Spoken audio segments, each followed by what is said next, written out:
दुर्योधन को कि भाई क्यों झगड़ा करते हो, भाई भाई हो, जो उनका हिस्सा बनेगा उनको दे दो। एक तो तुमने युवराज को गलती से हराया, धोखे से हराया, फिर तुमने शर्त रखी थी 12 साल का बच्चा 8 साल का 11 वर्ष, वो भी उन्होंने दे दो उनका।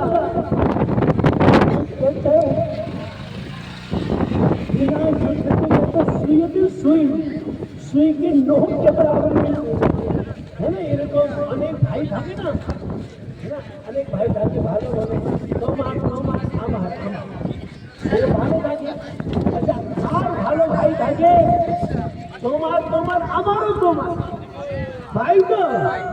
আচ্ছা এরকম দুষ্টু ভাই আছে, আমার তোমারও আমার, এরকম দুষ্টু থাকে। এরকম দুষ্টু ছিল দুর্যোধন, কিন্তু ভগবানের পূজা